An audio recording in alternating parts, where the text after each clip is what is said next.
Hello friends.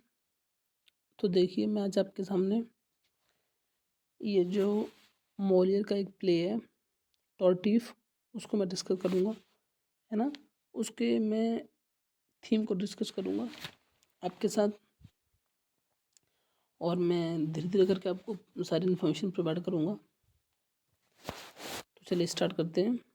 देखिए, आपको ये पता है कि ये मोलियर का जो प्ले था टॉर्टिफ, उसको बैन कर दिया गया था, है ना। बैन कर दिया गया था तो उसके पीछे बात ये थी कि उस टाइम पे 17वीं सेंचुरी की बात कर रहा हूँ मैं आपसे, जिसमें ये लिखा गया था। हालांकि पहले शो किया गया था, मतलब उस पर प्ले स्टेज पर, उसके बाद ही लिखा गया था। मतलब उनके दिमाग में होगी, मोलर के दिमाग में थोड़ा सा उन्होंने लिखा होगा, उसके बाद मतलब एक पार्ट किया होगा, उसके बाद कंप्लीट किया है, वो एक अलग मसला है। लेकिन दरअसल बात ये है कि उस टाइम पर ना इंग्लैंड में हिपोक्रेसी वाला मैटर चल रहा था, मतलब पोप्स का इन्फ्लुएंस था, रिलीजन का बहुत ज़्यादा इन्फ्लुएंस था। तो रिलीजन का बहुत ज़्यादा इन्फ्लुएंस था, तो इसकी वजह से दरअसल बात ये हो रही थी कि लोग परेशान हो रहे थे, है ना। पीपल पर और citizens were getting were annoying with this statement, with the influence of the religion, and so much, not in a limited manner, but in an unlimited manner. The influence was unlimited matter. Church controlled the Monday's issue of the people in various ways. So people were also irritated with this and also afraid of it. ठीक है। तो इस वजह से, हालांकि मोले ने ये प्ले लिखा, उनके दूसरा प्ले एक मिसैंथ्रोपी है, 2 प्ले के लिए बहुत ज़्यादा फेमस है वो। तो बात ये हुई कि इस पर बैन लगा दिया गया था। हालांकि वो सक्सेसफुल हो पाए, लेकिन टॉर्टिफ को, जैसा कि आप उसके मैं समरी बताऊंगा इस प्ले टॉर्टिफ की पूरी की, द इम्पोस्टर भी उसका नाम उससे बोलते हैं आप। लेकिन पहला आप ये देख सकते हैं कि ये जो कमेंट है ना, ये जो कमेंट है, एक सबसे पहला थीम इसका है, एक तरह आप रिलीजन कहिए, हिपोक्रेसी कहिए, है ना। तो देखिए ये लिखा हुआ है रिलीजन, ठीक है। रिलीजन के ऊपर कमेंट की गई है इसके थ्रू। अब कैसे की, ये देखिए सुनिए। Religion is officially one of the play central theme, but it is crucial to realise that the play intends to explore religious hypocrisy. हालांकि रिलीजन एक थीम है, लेकिन बात ये है कि मोलियन ने उसके ऊपर नहीं, रिलीजन को अपना वो नहीं बनाया, निशाना नहीं बनाया, बल्कि उन्होंने हिपोक्रेसी को बनाया, जो ढोंग करते। आजकल आप हिंदुस्तान में भी देखेंगे कितने ढोंग करते हैं ये, और इसको उन्होंने बनाया, ठीक है। तो टॉर्टिफ जो था, he was the protagonist character of the play, ये तो पता ही है आपको। तो बात ये है कि वो लोग वो दिखावा बहुत करता था, शो ऑफ करता था, आउटवर्ड डिस्प्ले से रिलीजियस पिटी, लेकिन अंदर से वो था नहीं ऐसा, जैसा कि हम लास्ट में आगे में पता ही पड़ता है। उसके जो वो सब पूरा एक्टिंग होती है, ठीक है। और कौन ये समझते हैं कि ये बहुत बहुत ज़्यादा मतलब मोरलिस्टिक बंदा है, और बहुत ज़्यादा रिलीजियस वाला बंदा है, तो उस वजह से उनको अपने घर में पनाह देते हैं वो।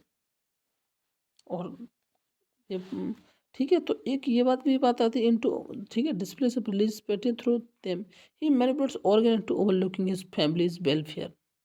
और कौन को ये बात पता पड़ती है, होता है ना कि बुजुर्ग लोग जो क्या करते हैं कि एक किसी पंडित को या किसी को बुला लाए, अब उससे वो ये उनकी मुराद ये है कि हम पूरे घर का, पूरे फैमिली का वेलफेयर कराएंगे इससे हम, in the terms of religion.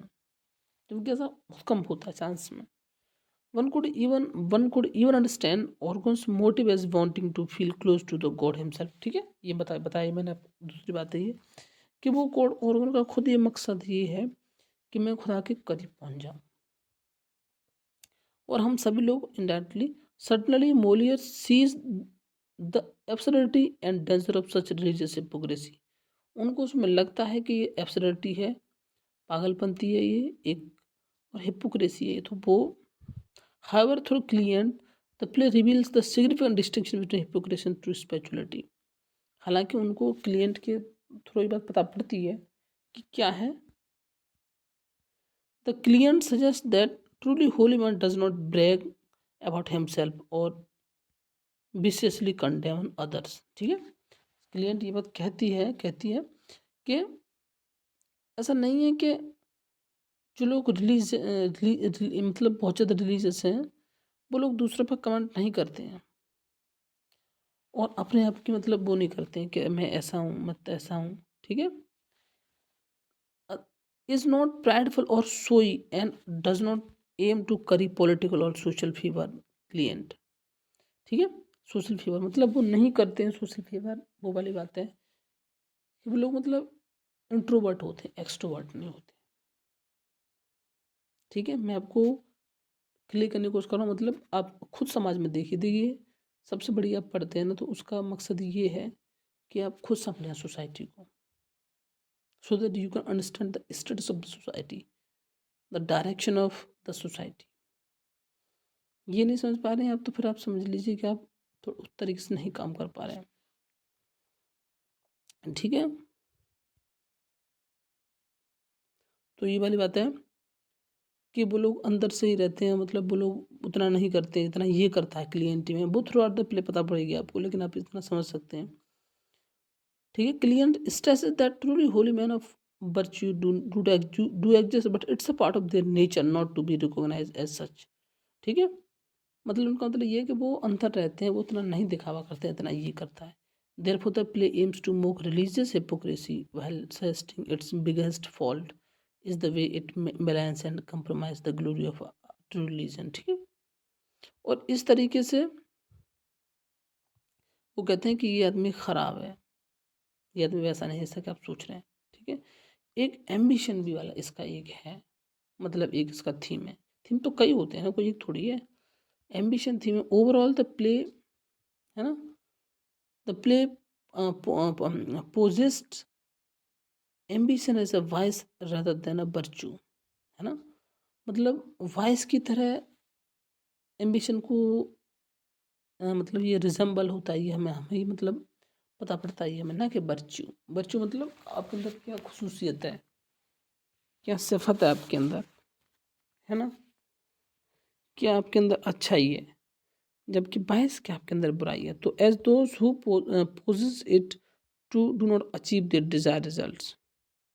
ठीक है, तो इस तरीके से मतलब as an example two of the play's main character Tartuffe and Orgon's fail prey to their over em. ठीक है, कहने का मतलब ये है कि उन दोनों की जो ख्वाहिशें थी कि मैं ऐसा कर लूँगा मैं ऐसा कर लूँगा, वो कभी मुकम्मल नहीं होती हैं। तो ये भी एक मतलब इसका वो है। Orgon is clearly an ambitious man a bourgeois gentleman with the fancy house and a family. ठीक है, उसके पास धन संपत्ति सब कुछ है, एक मजबूत बहुत तरीके से फैमिली अच्छी, लेकिन उसके पास ये है, he has earn favour from the king for supporting him in the wars and hopes that his household will uphold a suitable morality to ensure a continued good reputation। ठीक है, वो जो सब करते हैं मतलब आखिर में वो बात मतलब अपना फेम के चक्कर में, उसके चक्कर में कि मैंने इसको इतना मेंटेन किया है इस मोरलिटी को, इसके चक्कर में फंस जाता है वो और अपने डाउनफॉल करा लेता है, अपना वो गिर जाता है। One can certainly understand organ as to fixated on his social ambition and this flow as that which leaves him open to tortive's attack। ठीक है, वो अपने घर में बुला के ले जाता है उसको और वहाँ रहने लगता है, वो अपने घर में उसको पनाह देता है।